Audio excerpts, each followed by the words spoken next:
research in feminist, queer, and transgender studies at the University of Pennsylvania. Welcome to our World AIDS Day event on the art of AIDS. Sorry, I've got this thing just popped up in the middle of my, so we are recording this event. Before we begin, and in an effort to recognize both historical practices and ongoing legacies of settler colonialism, I want to acknowledge that the University of Pennsylvania stands on the Lenapehoking Indigenous Territory, the traditional homelands of the Lenni Lenape, or Delaware Indians, whose descendants include the Delaware Tribe and Delaware Nation of Oklahoma, the Nanticoke Lenni Lenape, Ramapo Lenape, Powhatan Lenape of New Jersey, and the Munsee Delaware of Ontario. This year at the Center dedicated to care work is intertwined with an ongoing effort to recognize and redress individual and institutional roles in settler colonialism, including the histories and legacies of violence and displacement, and to surface indigenous knowledges, care practices, and relations with and within the environment.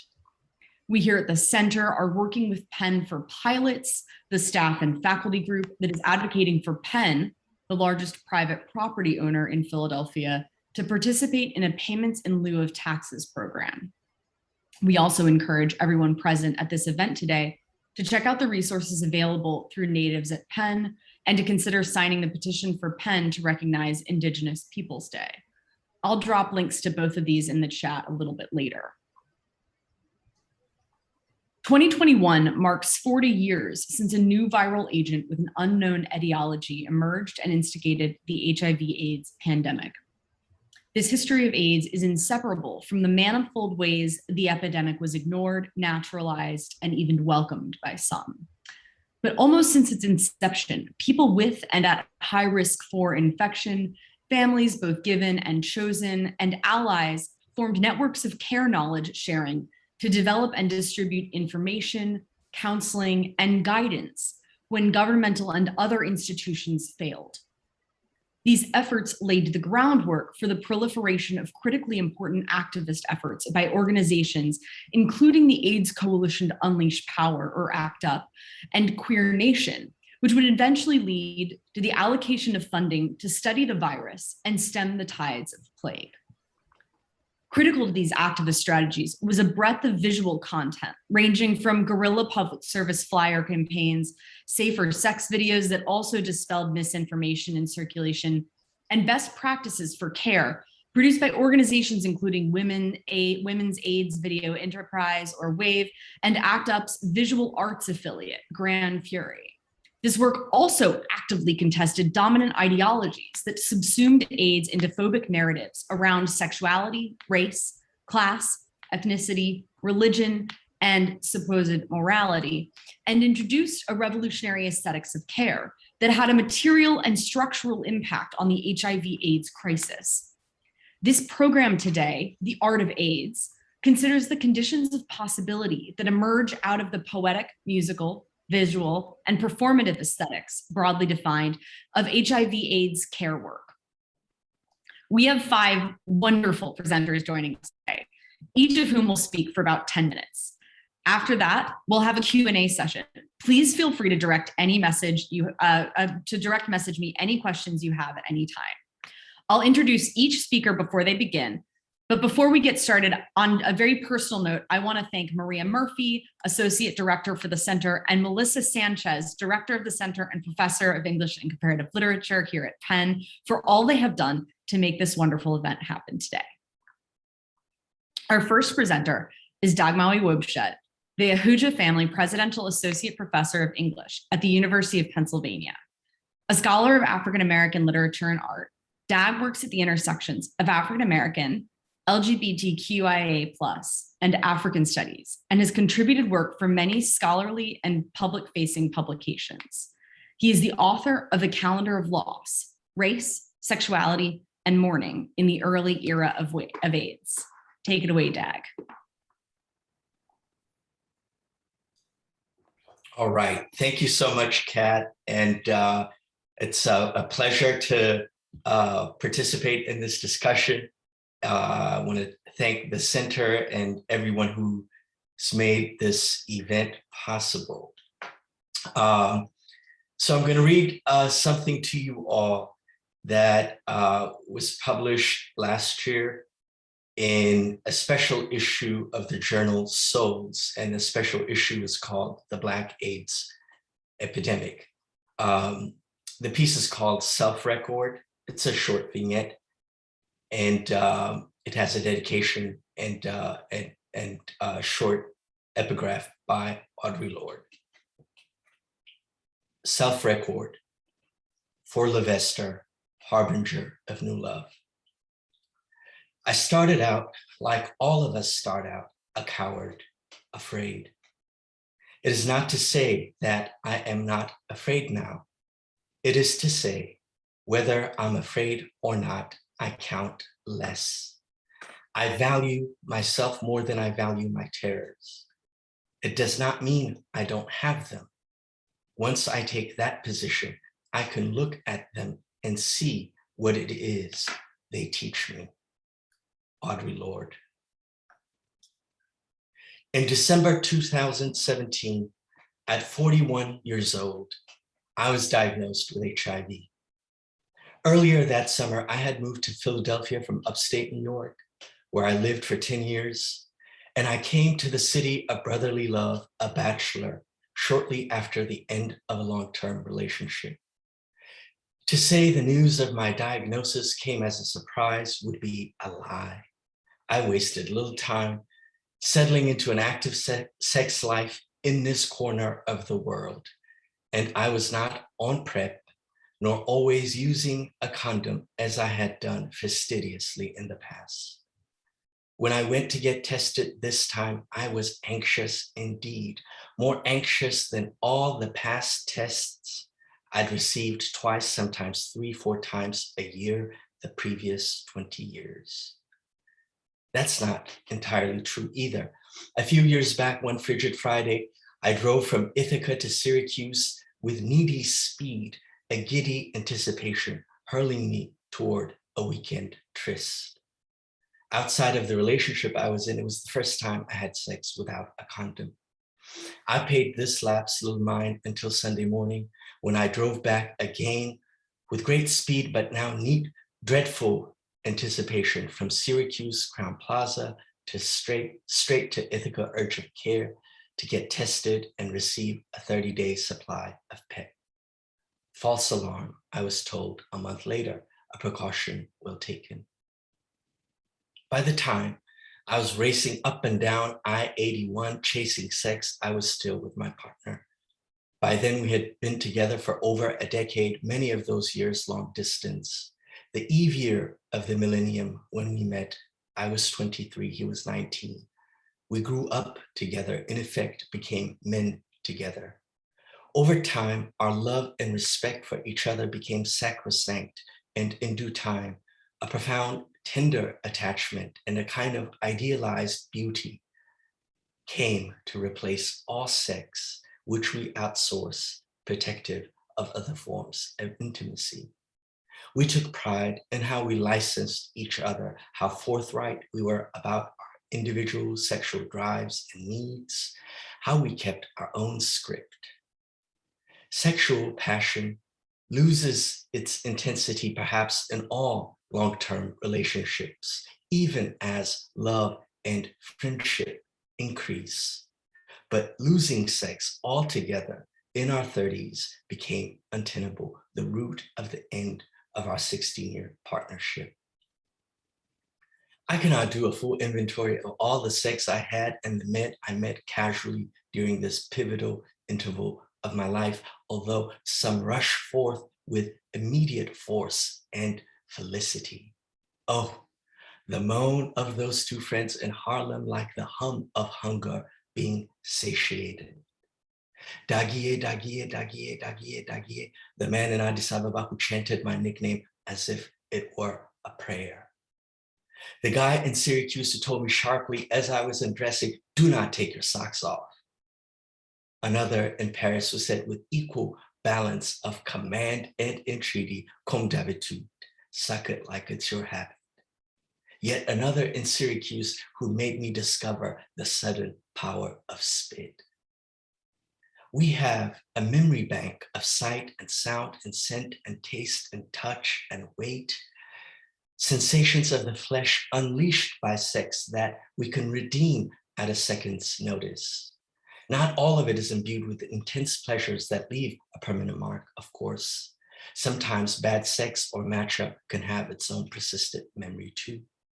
Lord knows I've seen my share of tragically mediocre sex, though much of it now resides where I think unremarkable dreams do.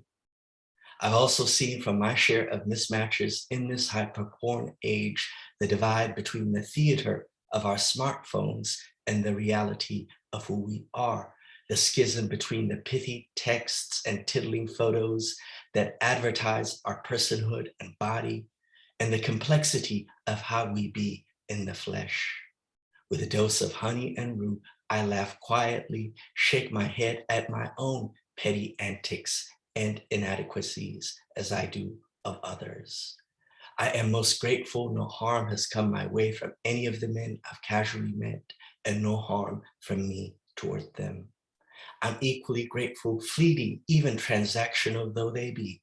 These sexual encounters have given me an education as edifying as any I have received, which is to trust the flesh.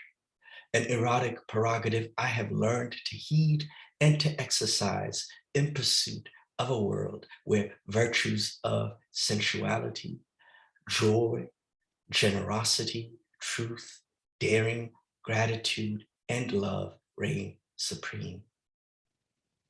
We cannot pick and choose how life educates us.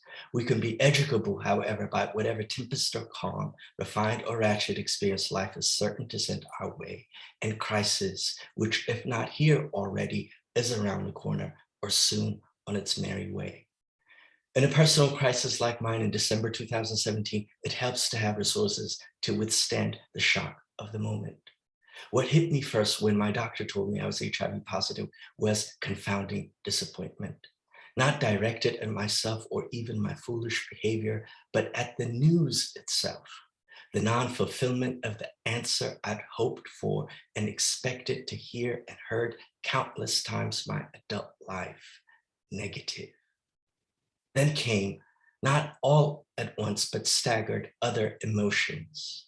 The first thing I said to my doctor was, thank God it's 2017, overcome by relief of the present, where diagnosis does not, need not mean death.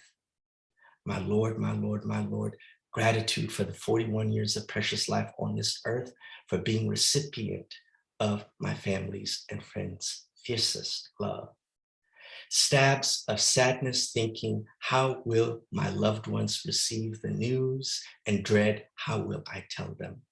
A tug of regret, damn it, I know I should have been on PrEP. And all of a sudden, before my eyes, a gallery of my boyhood mates in Ethiopia who died of AIDS malfeasance. And just as quick, I'm choking up and holding down, first by force, a torrent of sorrow from engulfing this clinic room. Easy. I'm telling myself, as I do in such circumstances, Dagiye, easy. Minutes later, with throat hoarse from stifling out grief, I know all too well about this disease, I told my doctor, awash with my personal losses and the loss of so many I came to know intimately by way of vocation, having authored a book on the early years of AIDS. Before I knew it, I found myself silently reciting a Sato saint's words. I have no regrets. I did it all, the baths, the bars, the tracks in Europe and Africa and the United States and Canada. I did it all and I regret nothing. Words fortify in moments like this, steady the spirit, because they anticipate and corroborate the event. I'm grateful I had these words that could claim me and that I could summon, which meant I could accept my diagnosis without self-pity. And I knew pity was not mine to claim to begin with, given a life buffered by good fortune. I had premium health insurance and saw a doctor of color at a lesbian, gay, bisexual, transgender, and queer health clinic. Had access to the latest antiretroviral therapy that would soon make the virus in my body undetectable. I knew being diagnosed with HIV did not imperil my life or livelihood as it does the lives of far too many people like me, African, African-American, and gay. Many thousands continue to die, and many more are made to suffer alone, shamed and shunned, too poor to matter, denied the right to live. The level of personal and social misery still caused by this disease ought to temper any triumphalism about the end of AIDS. Atlanta to Addis Ababa, the staggering scale of poverty in a world hideously rich fuels the AIDS crisis. Hatred toward sexual minorities and contempt for addicts, sex workers, and prisoners compound this crisis. Indifference to Black pain aggravates this crisis. Outright and out-of-sight injustice, ignorance, zealotry, cowardice, the lust for power, profit, and punishment exacerbate this crisis. A shallow, spectacle-driven media, a faddish and supine academy abet this crisis. A white gay world bent on going from outlaw to in-law perpetuates this crisis. The public estrangement of our private desires continues to keep this crisis alive. The point of privilege isn't to hoard it or flaunt its trappings or get trapped by its ruse of safety. No, I want to make privilege pay, even if only tendered in words. At this late date, how necessary it remains to say it. I'm gay, I'm HIV positive, knowing full well saying so comes with a hefty price, certainly where I come from, disgrace for sure, banishment or worse perhaps. Many have lost their lives for saying less. I don't mean to be cavalier, nor am I romantic about the lot I've been dealt. No, I love life and love too much to die just yet. And lest I be mistaken, there's nothing romantic about having 12 vials of blood drawn every few months and tracking your body like breaking news. No romance in being a ward of public health surveillance. No, there's no romance in knowing your very life depends on the daily intake of a pill, which I do each afternoon at 3:15, give or take. Still, I am grateful for being alive, for more love and life and sex to come, and for these words, the celebration of which is itself the cause of consequence. Thank you.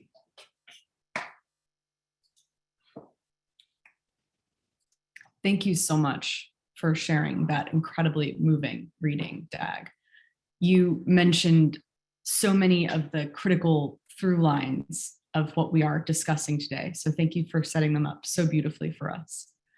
Our next presenter is Nick Melloan-Ruiz, who is a queer Chicano writer living in Bloomington, Indiana, who focuses on rural queer intimacy and access to resources for people with disabilities. A member of the collective What Would an HIV Doula Do, Nick enjoys spending time with his partner and their dog. Nick? Hi. I'm recorded now, and then just a little context later if you want to go ahead. Growing up, my HIV awareness was opaque at best. Shiny packaged product, either in a pill or a poster boy. Ryan White or Pedro Zamora, take your pick. Somehow I knew HIV and I were meant to be together. Queer and disabled, I figured one of two things would happen to me. I would get hit by a car or get HIV. Both have happened. As I got older, I entered the sexual landscape, willing to do anything asked of me to prove I was desirable. Those images are cloudy now, secure in indulgence. I watch porn, wondering if I'll find a video of myself, like a parent searching for a missing child. Everyone thought I had heeded the messages I had ingested ad nauseum, but it would take years before I would begin to purge. Careful and hopeful, so many calls to confirm I have insurance, confirm I have housing, confirm I benefit from this experience in the eyes of the state. How do you care for yourself and others when operating under the framework of a foregone conclusion created in the mind of a child. I always thought I was honoring the ghosts of my culture, falling to my knees at a moment's notice. I wanted the unity, the music, the steaming bowls of soup. The daily pill has become an anchor, holding me, keeping me, allowing me to keep going, to breathe, to sleep. So focused on finding a form of resolution and relief, it is hard to realize how much time has passed. Have to welcome all editions of myself to the table, to break bread and to release. Each part of myself is right behind me, guiding me. All the tools were there all along. It just took me forever to ask if I could use them.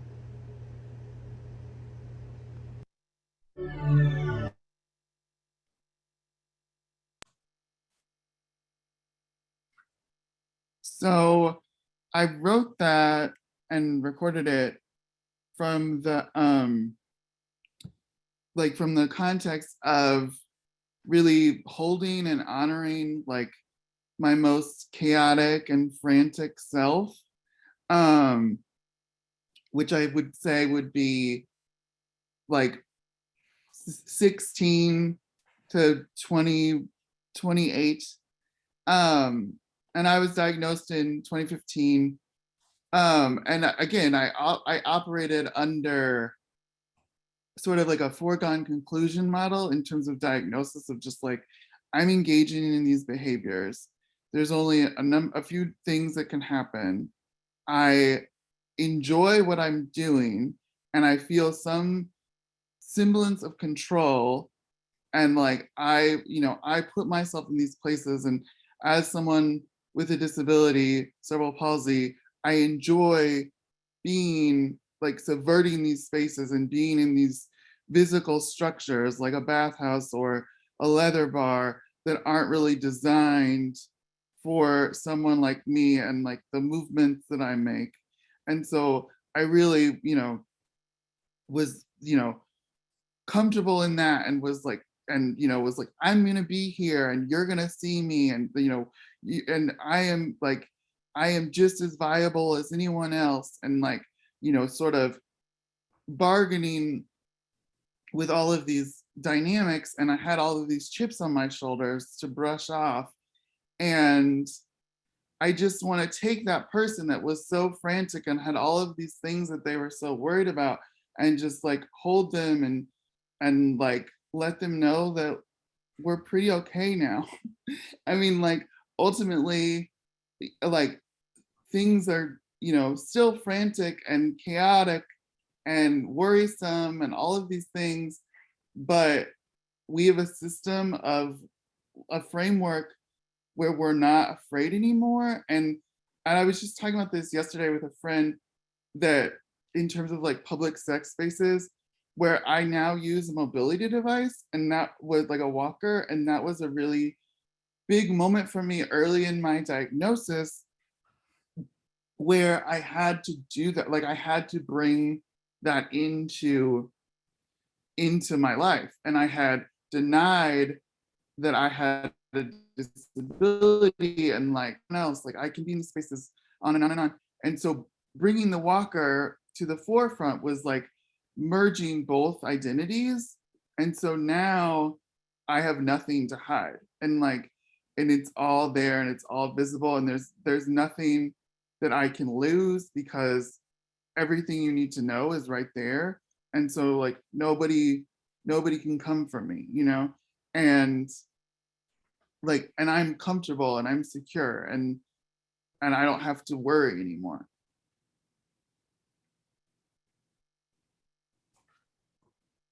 Thank you so much for sharing with us today, Nick. I love the ways in which you've woven through. I loved the phrase, my most chaotic selves, which has such depth and power, but also like humor and humility to one's own body built into it. And I really love the ways in which you speak to self-acceptance and visibility and the deep imbrication of the two. Our next presenter today is Dion Stallworth, one of the elder stateswomen of the trans movement. She's born in Dumfries, Virginia, and included in the long list of her accomplishments is that she is one of the co-founders of the Philadelphia Trans Wellness Conference, a former board member of Trans Faith and the PMHCA, and a founding member of Gender PAC. Please join me in welcoming Dionne.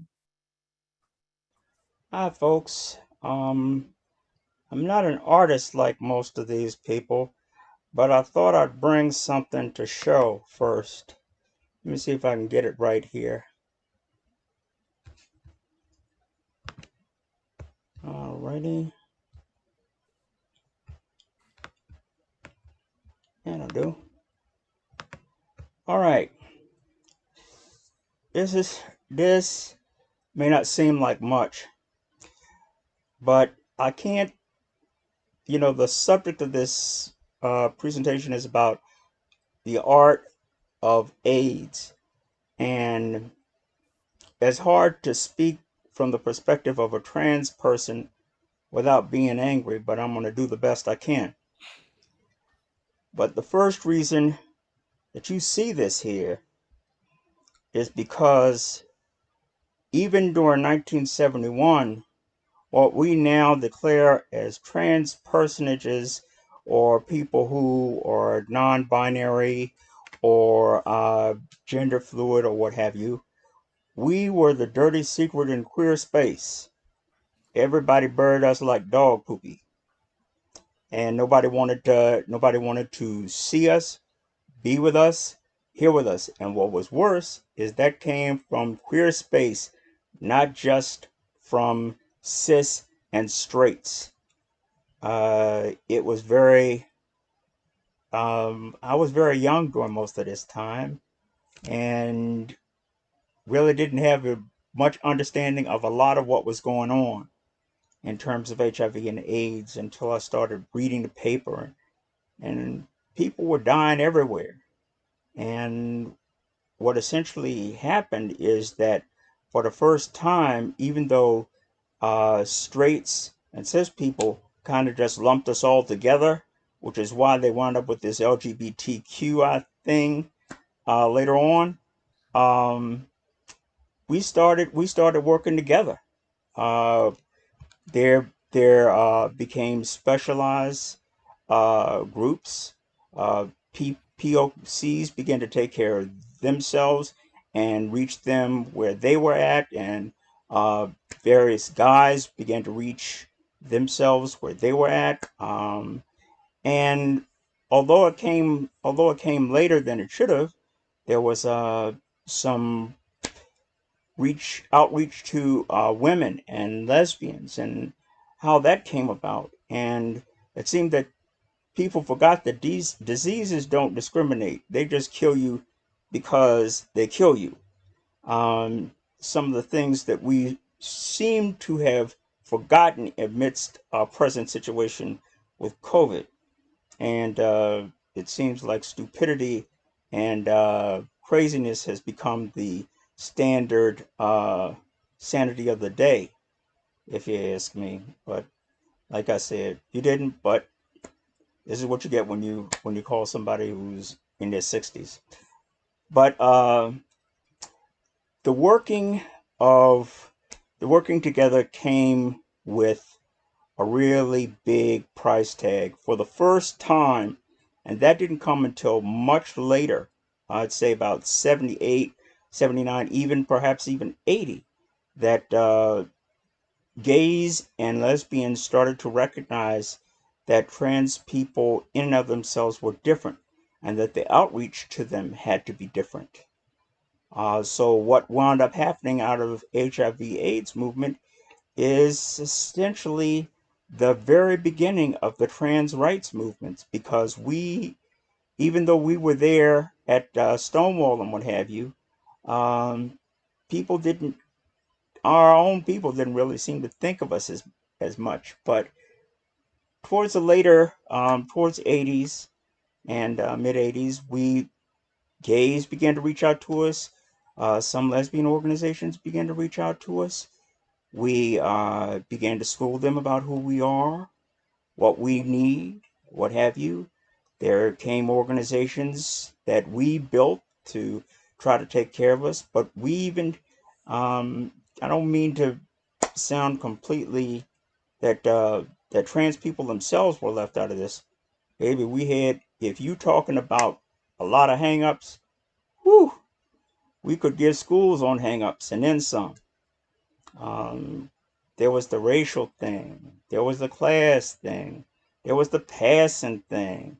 There was the people who had their feet in too many different ponds, like queens who passed or just did entertainment and then the rest of the time looked like guys, you know, and what have you. It kind of got really weird for a long time.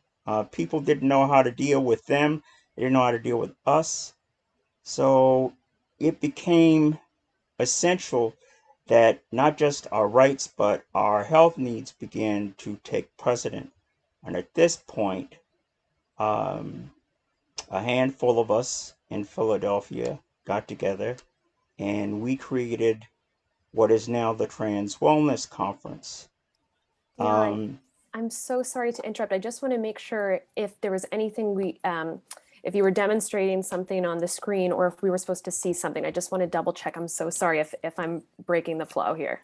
No, that's all right. I want people to remember to a certain extent. I put this up and I'm leaving it up during my time instead of you watching me, because a lot of us forgot what it means to be invisible, forgot what it means not to be seen, not to be heard, not to be thought of.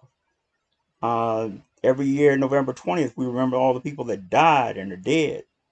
But and we remember Miss Major. We thank God she's still with us. But Marsha P. and Sylvia, I remember Sylvia's commentary when she was at Stonewall, and she talked about how her brothers and sisters didn't give her the time of day. And this panel forces that issue. That's the only reason why I have it up there. I was thinking about what to, because of the art theme, I had to do my own art, so to speak. So this is political art. I could have played a little bit of the Invisible Man from Universal, but I thought this would do better. Yeah, it's a big joke. I know, I'm a classic cinephile. But meanwhile, back at the ranch, truth be told, Charlene grabbed about 6 more of us out there. Some of us, we were trying to make our own way, but she got us all together. We stopped fighting for a little minute, and the conference was born. And it had a life of its own to a certain degree. I mean, people started to come from everywhere. It's the first of its kind, and it still exists, even though the stewardship of Mazzoni leaves something to be questioned every once in a while. The thing of it is that we still have a place where people can come and they can talk to each other about the status of care and what have you, the rights, how to bring people into the fold who don't have access to care, or people who are parents or significant others of people who are transitioning and stuff like that. Our issues are ongoing, and we've been here since the beginning of time. But a lot of people seem to think that we are just getting here. I just want to remind you that we are here. We were here with you at the beginning. We're here with you now, and we will be here with you until the very end. Whether that togetherness is with togetherness, or whether that is there's an attack or warring posture, that depends on how you choose to make it happen. We've always been here. We'll still be here. Thank you. Thank you so much, Dionne. That was a really powerful presentation. I very much appreciate the spotlighting of the white screen. I want to just visit something that you said for a moment, which is you're surfacing around how hard it continues to be, even at the most critical moments, to see one another and to make space for one another, which really, I think, moves well into our next presentation from Jonathan Katz, an art historian, curator, and queer activist who, like you, has been doing work on the ground at critical junctures. Now associate professor of practice in the history of art and GSWS, Katz is a pioneering figure in the development of queer art history.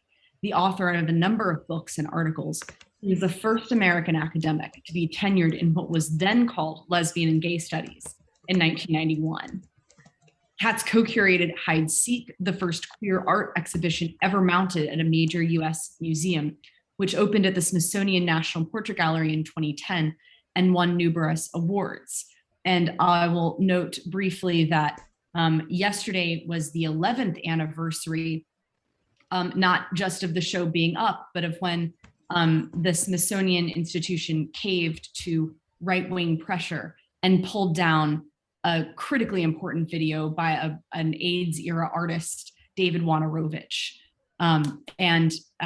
That was a real watershed moment for the show, and an indication that in 2011, we were still fighting these same battles. Yep. Take it away, Jonathan. Wonderful. Thank you so much. Let me make sure the screen is working. Are you seeing it?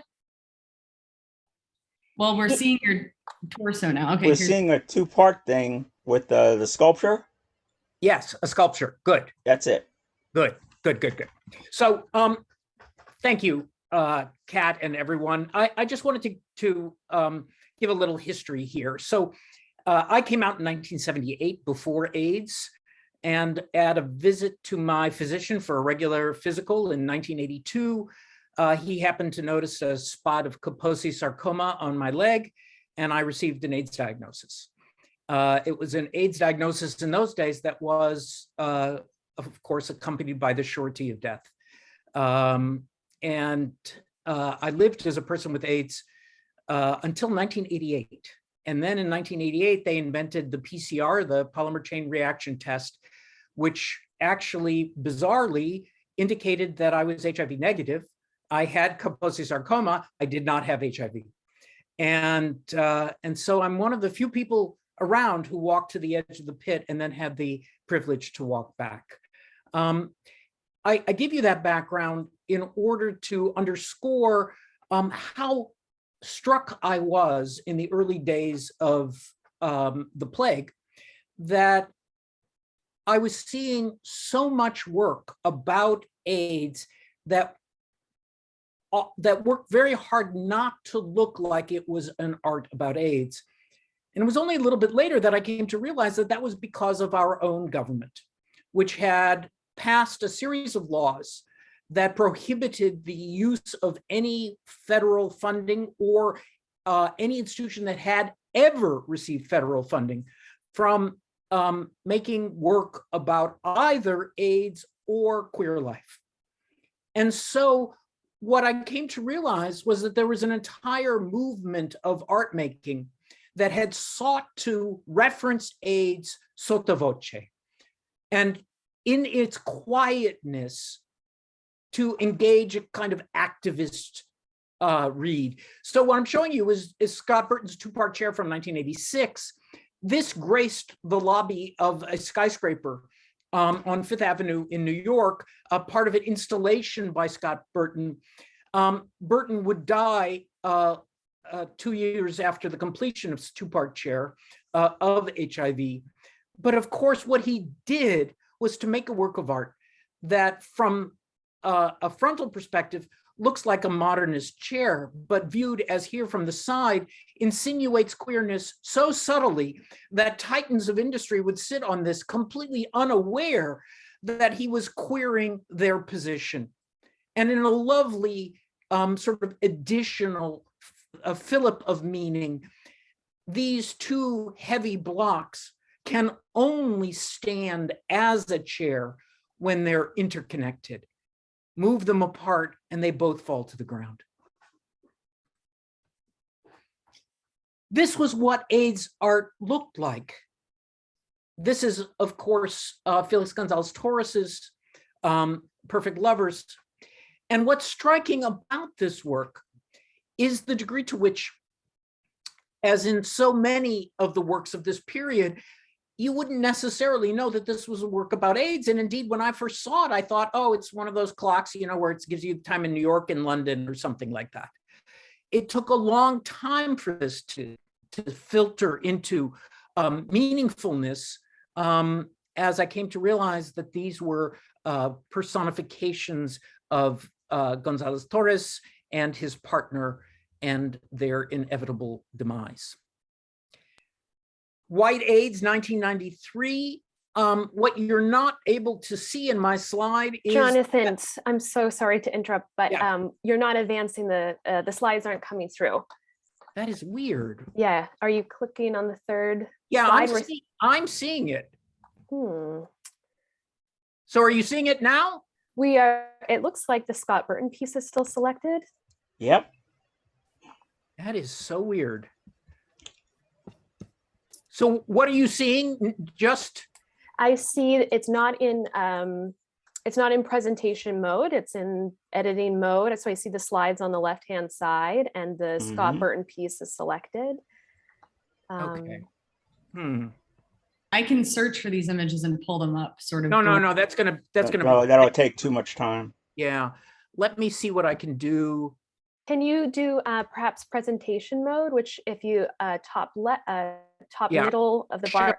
Okay, There all you right. go. Oh, we almost had it. Where will I find presentation mode? What you just did was correct. I just told you a different way to do it. You were doing it from down below. Yeah, was that it? Yeah, so down here. Yes. But that's what I did earlier. Oh, Huh. there might be a little. Oh, okay. There so we go. Can you? Oh, Whatever you did to get that, it was You know perfect. what, as soon as I end it, let's see. so maybe go back into presentation mode like you just had. I think there's a slight delay perhaps for us. Okay. And then let's let it maybe sit for 1 second and then try to advance the slides. Try slideshow and see what you get in terms of.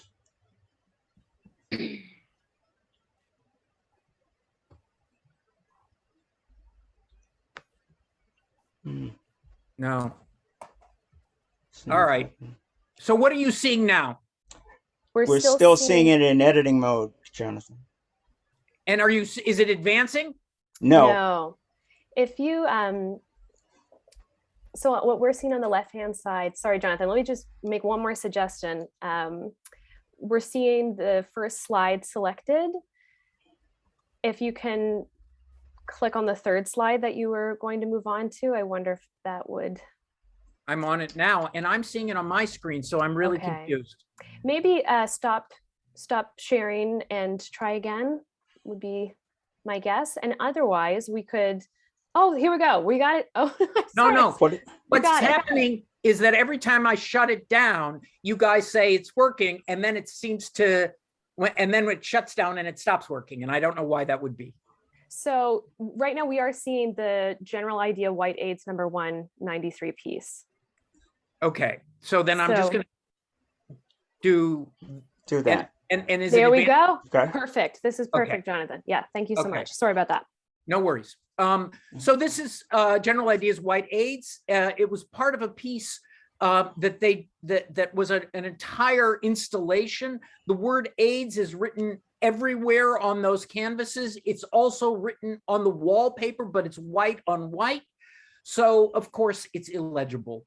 And they wanted to make a point about the ubiquity of AIDS, but they also wanted to make a point about the racial character of the disease circa 1993, right? That it was understood as a white disease. And here, Andreas Serrano's Milk Blood which looked to all intents and purposes as if this was hard-edged abstraction. It looked like an Ellsworth Kelly or something like that, a work that seemed to have no reference to AIDS, except, of course, if you look at the title and come to realize that these two key routes of transmission were being brought forward.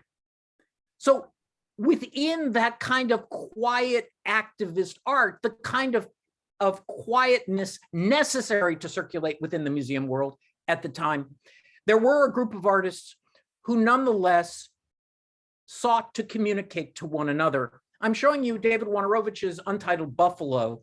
This is one of the defining photographs of AIDS activism, though again, it doesn't really look like anything that one could immediately associate with AIDS. What Wanarowicz did to make this is to go to the Natural History Museum in New York and photograph one of the old school dioramas showing indigenous hunting techniques, in this instance, driving buffalo off cliffs.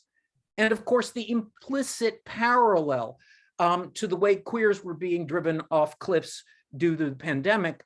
And what's interesting is then Ronald Lockett, an African-American artist living in Bessemer, Alabama, at around the same time, also picks up on the whole theme of buffalo. It calls the work Facing Extinction.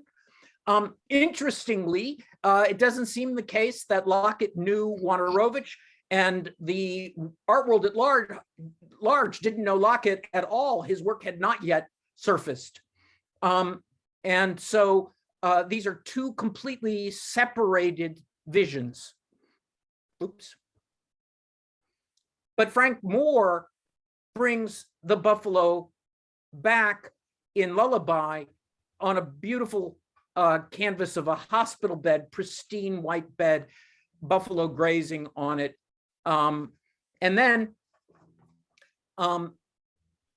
he's referencing this work by Felix Gonzalez Torres, which appeared as 22 billboards all over New York City, mostly in the Soho neighborhood. And when they first appeared, I, like most people, thought they were some sort of avant-garde ad for Bed Bath & Beyond, and the next iteration would show the cost of the sheets being displayed.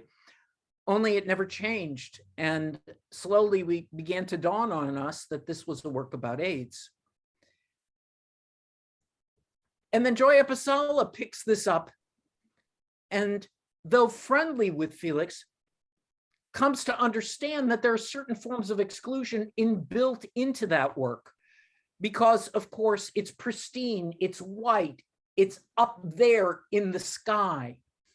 All forms perhaps Gonzalez Torres felt were necessary to circulate this image at the very early point that he produced it.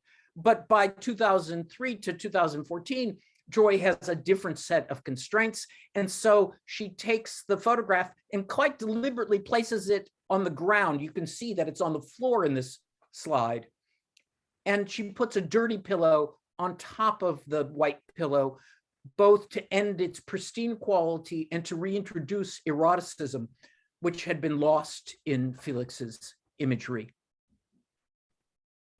And then Ronnie Horn picks this up and makes a work, Gold Mats Paired for Ross and Felix, which uses the inherent properties of attraction and repulsion that thinly beaten sheets of gold will necessarily engage. And so with the slightest air current, merely walking past this thing, it will start to move and animate itself.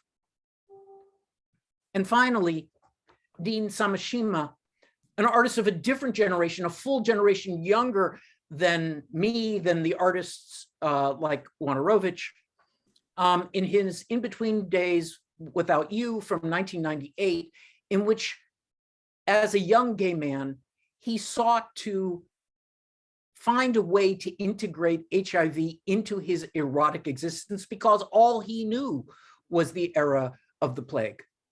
And so he creates a series of photographs like this one, there are 38 in the series, of rooms in bathhouses where he had sex with strangers, safe sex with strangers. And he photographs those rooms in a grid as a way of re-articulating a place within representation that wasn't tied exclusively to mourning and to death. My point is that actually a huge swath of art has been about AIDS, but because it spoke so quietly, and because it spoke so quietly of necessity, we haven't seen it as such. And so we're only beginning to tap this archive. Thank you.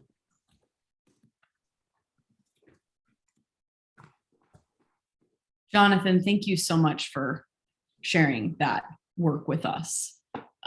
What you just showed us really underscores the import of surfacing and contextualizing that particular work, but also work such as those that Dag, Nick, and Dionne have all spoken to, that there is an imperative to contextualize and name the structures that animate these things that we produce. And in so doing, it becomes possible to see those richly diverse intersections that animate them, which are, as you say, spoken quietly, but also therefore run the risk of being lost to history. Our final presenter is Ricardo Abrarco, and my computer's going nuts. Our final presenter is Ricardo Abrarco, a poet, playwright, producer, teacher, and arts organizer. This semester, Ricardo conceived the Headless Collective's workshop production of Leonora Carrington's Opus Sinestris, and will show a new video in progress, Mexican Psychotic, on the life, work, and mythos of artist Martin Ramirez this Friday, December 3rd. Ricardo, take it away. It's Bracho, just by the way. And I'm going to read a series of haikus and then a poem I wrote especially for this event. So the haikus are first. Ouroboros. I, Ouroboros, you satyr, godlike devil, I lust, eat your tail. Morning cup. With age comes knowledge. Bitter of coffee comes not from cup, but the mouth. Cold comfort. Where's your touch now? You sleep deep and far away. I draw the cold in. Nightmares. My dreams have been hard. Chaos of sex memory. Politics of heart. What I miss. What I miss is this. Gather, cruise, touch, grope, and fuck. In silence and sounds. Careless kings. They are careless kings. Boy men, thugs I bow down to, hard bent, crooked crowns. Preacher man. You are a sermon, exegesis of wanting, hands laid, holes opened. Rough love. Not your tense hot hands that grip and slap, soothe and smooth. Love that chokes me out. Detritus. What remains of you? Unread DMs, hotel bills, one pair boxer briefs. Philly blue skies eyed by stoned and liquored lovers between kiss and thrust. For fools. LA, I miss you. Your men tatted, arrested, fine, angry, smiling. Rhetorics. Do corporations have gender? Are queer empires better, softer, pink? The queer surreal. My headless mind minds where men shine, glitter grows, stalactite hard-ons. Inner child ideology. Fuck your inner child. It's not what wounded you once, but capitalism. Anti-origin. Never known Eden, never named things, been a rib. I bit every fruit. These recent deaths. When love dies, you fly, are hurled into walls and beds, not their arms again. Low tide. You recede from me. A dark that is not night, still. Waves crashing, crashing. Linda Ronstadt's long, long time. Her voice here is mine in the aftermath of us, you and me, fucking. And the second poem is in the aftermath. It is for Essex, Soto, Trey, Danny, and Darian, and it begins with an epigraph from an unattributed Nahuatl poem during the conquest, A Song of Lamentation, He who cared for books wept. He wept for the beginning of the destruction. How are you now that you are dead? Have you become poem? The beautiful verse, beautiful you wrote about long-dicked, badass men who loved, fucked, wanton, rough, raw, died that way too. Are you as angry, as indignant about the lack of anger and indignation among us?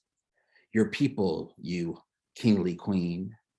And you whose death I defy, are you somewhere secluded, secret, plotting scandal, fun, like each and every of our three ways? Until you, I had never met a man who could be so naked, bare, exposed, complete, absolute, sacrosanct. And you, oh you demon twin, the last time I saw you hobbling shoeless down a San Francisco street, propped up by another tweaked out twink.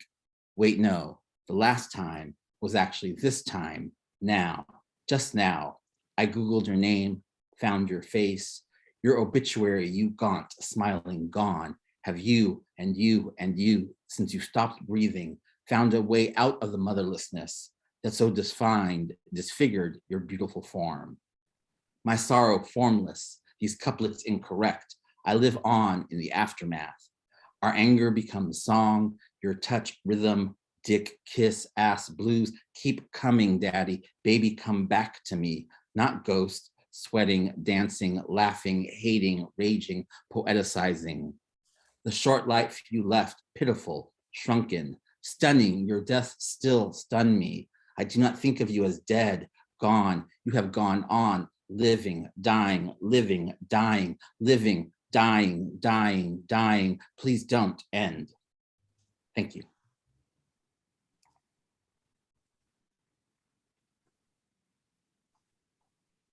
Thank you so much, Ricardo. Thank you for taking us out with those beautiful lines. I want to open the floor to questions I've put in the chat. The two links I offered to share earlier, in addition to a call for direct messages for questions. We've got some great energy in the chat, thanking all of the presenters, which I would just like to project here vocally.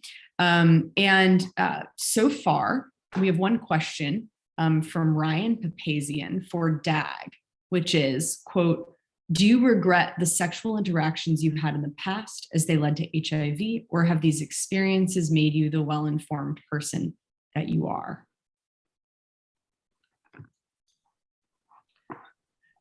No, I mean, part of the narrative I read is to show no regret, right? That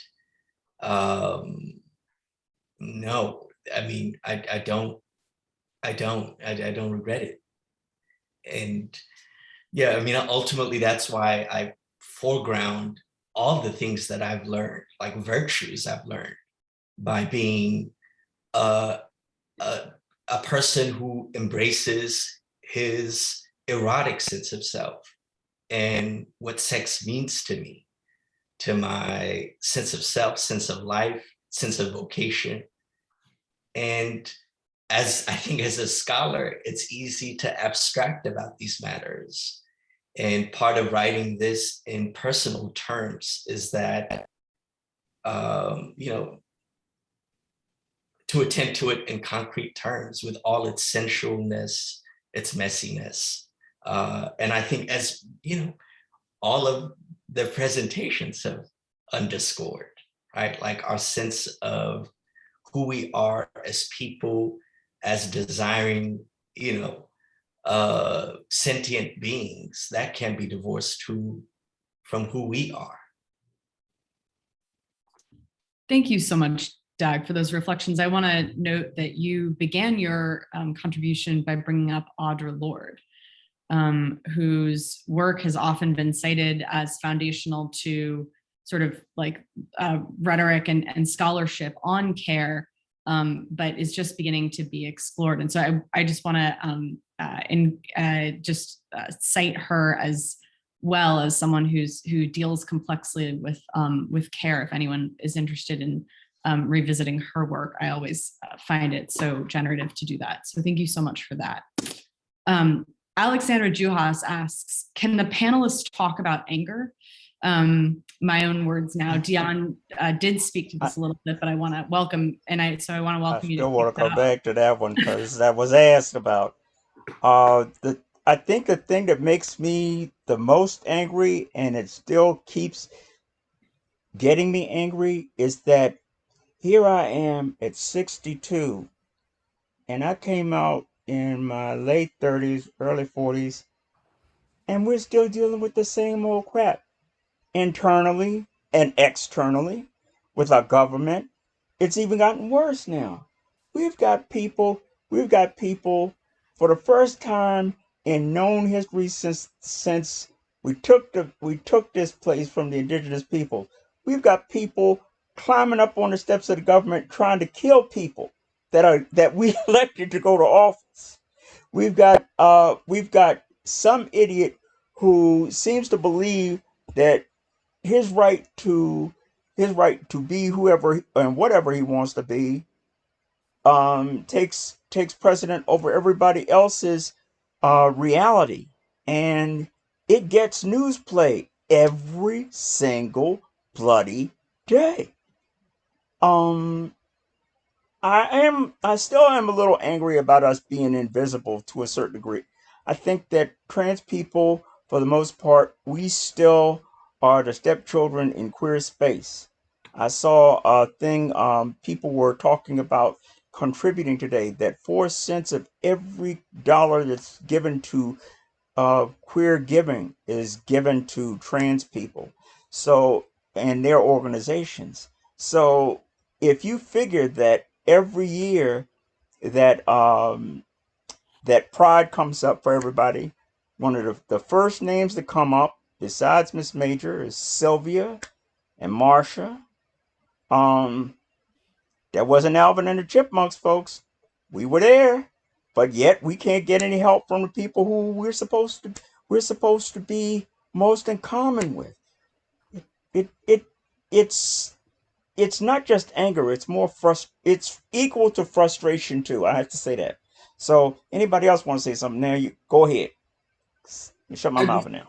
I would just add, in terms of Alex's question about anger, I think reflecting on Audre Lorde has that essay, The Uses of Anger, and she quotes, I think it was Carolyn Rogers, the Black nationalist poet, pain teaches us to take our hand out the fucking fire.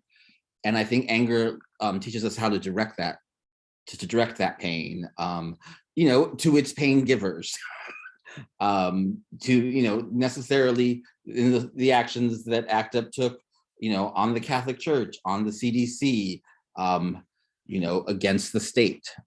So I think it is, the foundry of our work, our labor, which is being, read here under the sign of care.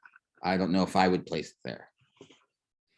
I'd also want to add that one of the curious aspects of this to me is the way in which there are all sorts of different kinds of anger. And early on in the plague, one of the ways that anger unfortunately was expressed was against members of our own community who understood this is something that we brought on ourselves, allegorized our sexual behavior to self-indulgent childhood, etc., used all sorts of damning metaphors. And I think it took a long time for us to come to understand that the anger needed to be directed elsewhere. And if I have one regret, it was the way in which the community was torn and rent in the early days of the plague, when it seemed evil was coming from one direction pretty exclusively. Mm.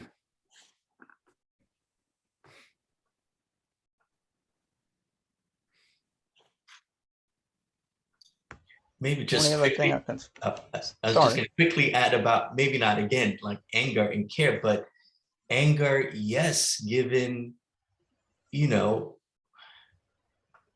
in this country, that you still have people dying. 17,000 people who died, was it last year? And disproportionately Black people, There's still places in the world you can't enter if you are HIV positive. You are deported immediately, about a dozen countries in the world, right? So there are things about this epidemic that are still outrageous at this late date, right? So the anger is definitely there. But, you know, I think, you know, I forgot who just said that. It's like how to channel the anger to productive uses, and also anger about what Dionne was saying. There are other things that compound the anger, and in the world we live today, right? So just simply to say, yes, the anger is still there. It is. And that's the whole sad part of it. It's not just the lack of direction of the anger, it's that it goes off into too many directions. We still have our own class, race, social struggles, identity struggles within queer space. Then there's the larger group on the outside. There's the politicians above that.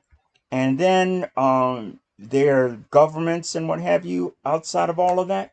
And we're just trying to figure out where to put it all. I think sometimes the thing that gets me, and I can't say this enough, is that Martin and people were fighting for stuff that they were fighting for in the 1800s. We're still fighting for the same stuff right now. People, Sylvia and Marcia and Miss Major and a whole lot of other people fighting for the same stuff that we were fighting for at the beginning of the HIV/AIDS epidemic.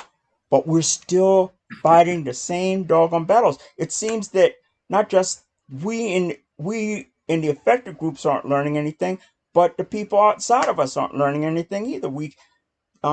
There's a cartoon I saw. It says, "We the people who fail to learn from history have to repeat the history, but for people who have to also watch people repeat the history that they just didn't learn."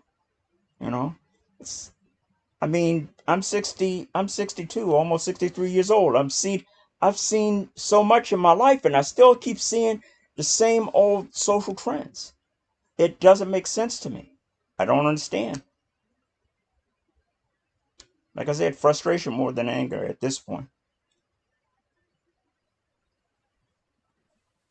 Thank you so much for sharing those reflections on anger. I'm not sure much, we have about 15 minutes left if we would like to use them, but I did want to take a moment to, again, just going back to Lorde. I recently read an article by a colleague, by two colleagues, Gina B. Kim and Sammy Schalk, on what they call sort of a crip of color critique that has to do with that they apply to the rhetoric and current discourse around self-care. And the argument that they make, moving off of Lorde's A Burst of Light essay, is that we need to slow down and care for ourselves, both as individuals and communities, to tend to the things that are important that we haven't yet solved, that we need to push further on internally through allyship and pulling together to make these major changes that focus on, as Jonathan said, these sort of evident sources of evil outside of our own communities, right? So that we have a strong basis from which to act. And they quote at the end of their article, Lorde from her Burst of Light essay, which I was about to read. Well, I guess I will, just since I've gotten it this far. But Lorde says, "I want to live the rest of my life, however long or short, with as much sweetness as I can decently manage, loving all the people I love, and doing as much as I can of the work I still have to do. I'm going to write fire until it comes out of my ears, my eyes, my nose holes, everywhere, until it's every breath I breathe. I'm going to go out like a fucking meteor." And I think that's such a beautiful collection of language, of course, as Lorde is so known for, that really speaks to the energy that a lot of the writings that have been shared today also reflect. We have another question, which I'll just read out loud from Sarah Vakili. Please forgive me for mispronunciations on the fly here. My question, and I'm quoting, my question is a more general question, and I think it can be directed to Jonathan, though of course we'd love to hear from everyone. How does the 21st century art dealing with AIDS is different from the ones in the late 20th century? I think what's striking actually is that though the late 20th century art was born out of a particular matrix of political necessities, it has become a kind of familiar mode that actually now structures so much art about AIDS, but also structures so much art across the board. What we see repeatedly is this kind of poetic invocation of postmodernism, which pretends to have no meaning, no direct content, and yet you just scratch the surface a little bit and you'll see a great deal of artistic investment. I mean, we can see this clearly in the use of the word untitled, and then parenthetically, a more directed title that tells us sort of how we should read this work across the board. So I'm actually struck by the fact that what came out of a very particular matrix has become a kind of generalized aesthetic tool used by people who actually have no notion that it came out of a particularly heinous political circumstance. Thank you so much, Jonathan. In closing, I just want to, I don't see any other things in the chat and I don't see their hands raised. So if they are, please feel free to. I just wanted to say to that question, go for it. I was trying to sort of quickly go through a Facebook feed, but I couldn't find the artist. But there's a current show in San Francisco by a Black woman artist whose father ran and operated the only Black-owned gay club in San Francisco, the Eagle Creek, which for a time I spent my very long weekends that started on Thursday and ended on Tuesday sleeping above the DJ booth in the apartment above there. And it's a really interesting way in which sort of AIDS work becomes memorialized in the work. And also her father was a member of the Black Panthers in a previous time period in his life. So all of that work gets imbricated, and I'm just searching for her name, but just to speak to contemporary art surrounding AIDS and dealing with these same issues. That was it, Kat. Take it back. Thank you so much, Ricardo. Well, I was gonna welcome to welcome everybody to share some closing thoughts. Alexander has again asked a question. Alexander would love to hear the panelists talk about disclosure in 2021. If anyone would like to share some thoughts on this as we wind our program down, that would be welcome, or on anything else. I mean, for me, for someone who has cerebral palsy, and it's again very apparent, when I was diagnosed, I don't mean to be like flippant, but it was easier to disclose being positive than having a disability. I've had people in regards to cerebral palsy come to my apartment for a hookup, and I open the door and I'm automatically shut down. But I mean, people know what HIV is, and people have some awareness and want to talk about it, and it can go, a multitude of ways, but it was sort of, I don't want to say easier, but it was known and acknowledged in a way that cerebral palsy never, in my experience, never was and still isn't. And I still, like, you know, when I'm talking to people in a disclosure kind of way, or having that conversation, you know, it is sort of just like, I throw it all out there and I just throw it against the wall. And I'm just like, are you game? Like, do you want, like, can you hang, basically? Because this is what it is and it's not changing. And again, like, I, you know, have a freedom and I am okay with it. And like, if you aren't, that's on you, not on me. And like, again, there have been like beautiful answers to that question and that dare, so to speak. And there have been, you know, disheartening and, you know, problematic and uncomfortable and everything, like, runs the gamut. But I mean, it'll always be there. And again, to the previous conversations, it's always the question of like, how much do I want to engage? And when I'm alone and with my own community and in my own mind, I see myself very differently than the outward public does, or, you know, the state or insurance or doctors or any of these institutions do.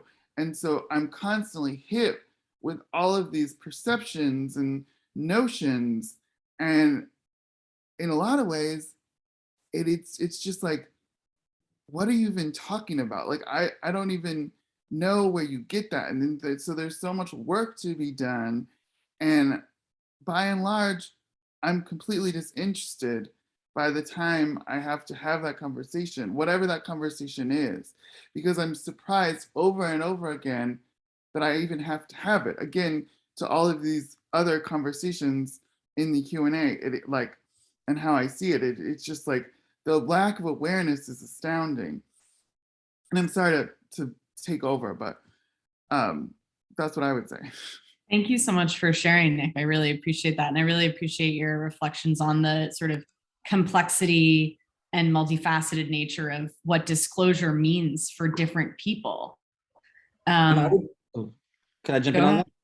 I would Please. say that we should inflect that, Alex. And because I think it's less about disclosure. What we're losing a lot of ground on is, you know, what we all did in the, you know, late 80s and 90s, like AIDS 101s. For people I know who are still doing frontline education work, like, that is not being done. There are young people who are not getting the basic information about transmission. And then also a lot of people are, you know, whether they're not taking PrEP, they're not necessarily, you know, on protease inhibitors. Recently, a documentary about Mustache Mondays was released, and it's progenitor Nacho Nava, who, you know, in this century died of pneumonia because for 3 years he didn't have insurance and wasn't taking his, you know, his meds. And that should never be happening. So I think the areas of treatment and education, which are, you know, are seriously underfunded, particularly in terms of prevention and education, just because everything has been so biomedicalized by the pharmacologists, that we really, I think we need to go back to that.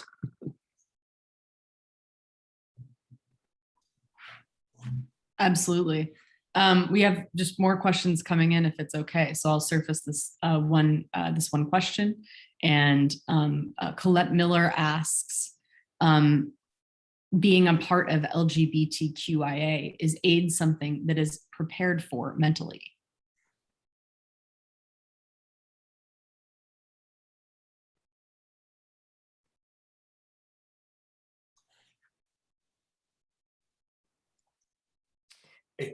Maybe I could jump in there. It's a difficult question, but I think it's a matter of generations. I mean, I think about, for me, like, how I forged my own sense of self as a Black gay man in those formative, like, late teen, early 20s, was reading, actually, that, you know, some of whom Ricardo brought to life in his poem, like Melvin Dixon, Essex Senfield, Sato Saint.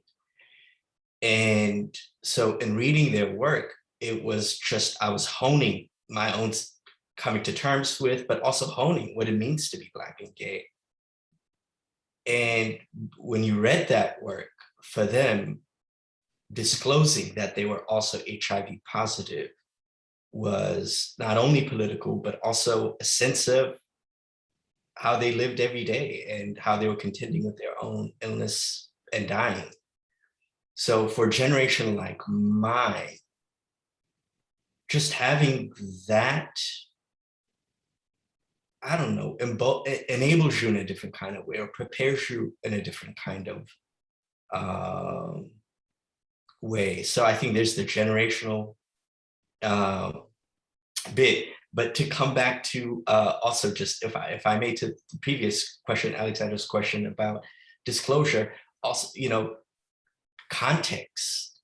There are places I traveled to in the world where I could not disclose my HIV status because of real consequences, legal consequences, not just extra legal consequences, but legal consequences.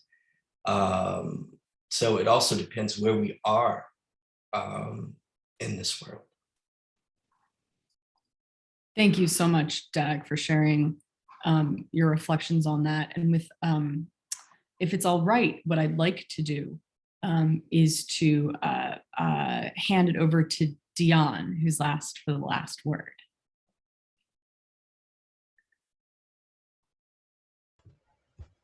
Great. Hi. I think of all the things that we've all seen and spoke about today, one way or another, it means that people have taken, artists have taken, and our activists have taken the point of looking at everybody who's out there. I mean, we may not know everything. We may not even know everybody. It isn't required. But what is required is that we recognize the personal right of everyone to be who they are, how they are, and what they want to be in context of their own lives and how they interact with us. As long as they aren't causing us physical and mental, emotional harm, that should be good enough for us. Who knows? We might learn something. We might learn a better way to be.